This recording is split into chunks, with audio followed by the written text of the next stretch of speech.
देखो, आज आसाम साहित्य सभा का 107वां स्थापना दिवस है और किसी भी संगठन का 107वां स्थापना दिवस मनाना अपने आप में एक बहुत ही सुखद विषय है।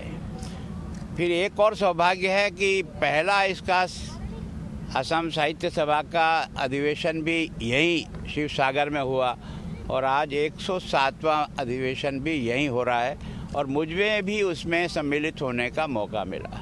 और मैं जानता हूं कि सबसे आसान किसी बच्चे को कोई चीज़ सीखने को मिलती है तो वो स्थानीय भाषा होती है। यहाँ के जो बालक थे जो बंगाल में पढ़ते थे, उनके मन में आसाम भाषा और आसाम के साहित्य को और आसाम की संस्कृति को कैसे मजबूत किया जाए, इसका विचार उन्होंने वहाँ पढ़ते हुए किया और इस साहित्य सभा की स्थापना में उनका भी बड़ा योगदान है। फिर ये जितने भी साहित्यकार हैं जिन्होंने अपनी कलम से आसाम के साहित्य की रचना की, शंकर देव और माधव देव का भी इसमें बहुत बड़ा योगदान है।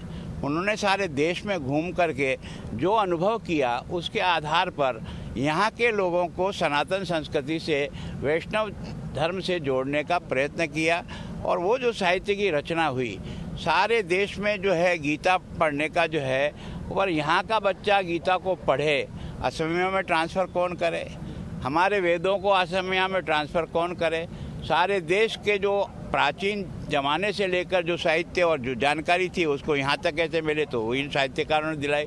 फिर इनके साहित्यकारों ने यहाँ जो रचनाएं की उसको ट्रांसलेट करके दूसरी भाषाओं के राज्यों को भी दी, तो वहाँ के लोगों को भी इस सारी चीज़ों की जानकारी मिली।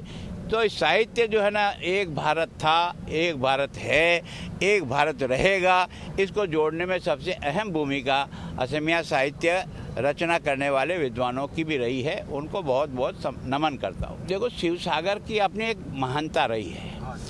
ये क्या, अहोम का राजस्थान था और अहोम ने एक तरह से मुग़लों के आक्रमण को रोका और मुग़ल संस्कृति से इस पूर्वांचल को बचाने का काम किया।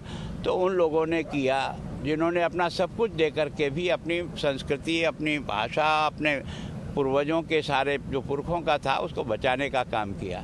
तो उसके कारण से आज नॉर्थ ईस्ट में जिस प्रकार से भी सनातन धर्म बचा है, तो उन महापुरुषों की देन थी और फिर उनकी बातों को साहित्य के द्वारा आने वाली पीढ़ी तक पहुंचाने का काम जिन लोगों ने किया, उसके कारण से वो आज भी हर व्यक्ति के मन में जिंदा है।